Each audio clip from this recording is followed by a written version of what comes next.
Donald Trump के शब्दों का कोई अस्तित्व है या फिर वो एक पागल नेता है या अपनी हार छुपा रहे हैं? सबसे पहले डोनाल्ड ट्रंप ने कहा था कि उन्होंने ईरान इजराइल युद्ध के दौरान B-2B बॉम्ब की मदद से ईरान की परमाणु सुविधाओं को पूरी तरह नष्ट कर दिया है। 28 फरवरी को डोनाल्ड ट्रंप फिर से कहते हैं कि ईरान अपने परमाणु कार्यक्रम चला रहा है, इसलिए हम इजराइल के साथ मिलकर इस पर आक्रमण कर रहे हैं।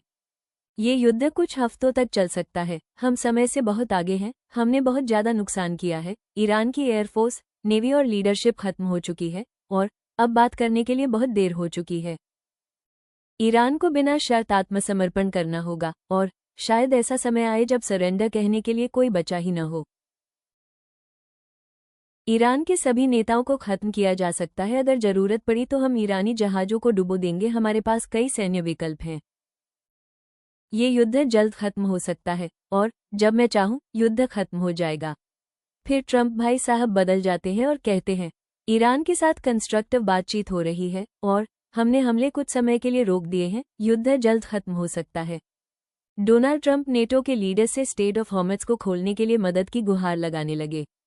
डोनाल्ड ट्रंप ने जो अपनी थल सेना को उतारने की बात की पर उतारा नहीं, क्योंकि उन्हें पता है कि ईरान के जो जनता फौज है उसके सामने उनके सेना का टिक पाना बहुत मुश्किल है। ट्रंप भाई साहब का बड़बोलापन तो देखिए, वो खुद ही युद्ध रोकने की बात कहते हैं और खुद भी कहते हैं कि स्टेट ऑफ हॉर्मुज़ पर उनका और ईरान का कंट्रोल रहेगा।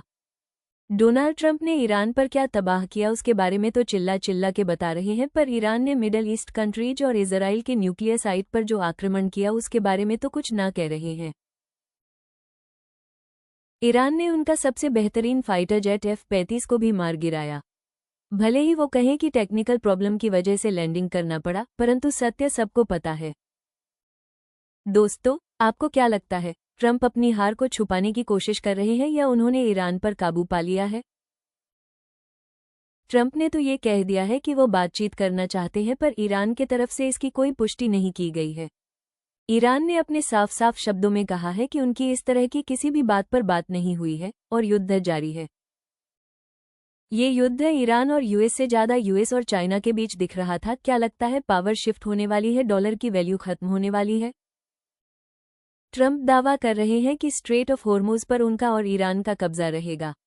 ये बात में कहां तक सच्चाई है या फिर ट्रंप का एक फेक स्टेटमेंट है? इसके पहले ट्रंप ने ईरान को स्ट्रेट ऑफ हॉर्मुज़ नहीं खोलने पर 48 घंटे में उसके पावर प्लांट पर अटैक करने की बात कही थी। क्यों पलटे वहां से ट्रंप? क्या ईरान द्वारा वाटर प्लांट को डिस्ट्रॉय करने की धमकी पर डर गए हैं ट्रंप? क्या दो देशों के बीच युद्ध से ज्यादा तो डोनाल्ड ट्रंप के मूड पर युद्ध चल रहा है? उनकी इच्छा हुई तो उन्होंने अटैक किया, उनकी इच्छा हुई तो उन्होंने 48 घंटे की धमकी दे दी, उनकी इच्छा हुई तो उन्होंने युद्ध रोक दिया। आखिर करना क्या चाहते हैं डोनाल्ड ट्रंप? क्या डोनाल्ड ट्रंप युद्ध में डर चुके हैं और पीछे हट रहे हैं? अगर 2 दिनों से बातचीत हो रही थी, जैसा कि उन्होंने कहा, तो फिर उन्होंने धमकी क्यों दी? जब ईरान कह रहा है कि वो बातचीत नहीं कर रहा है, तो आखिर डोनाल्ड ट्रंप बात किससे कर रहे हैं? आखिर ट्रंप 5 दिन तक युद्ध क्यों रोक रहे हैं? ईरान तो कहीं हारता हुआ नजर नहीं आ रहा, तो क्या ट्रंप ईरान की शर्तों को मानने के लिए तैयार हो गए हैं?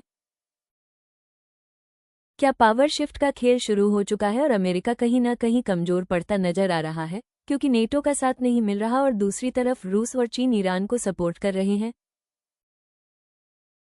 आगे की जानकारी के लिए चैनल को सब्सक्राइब करें। आपको जानकारी अच्छी लगी हो तो लाइक करें। Thank you. Please like, share and subscribe.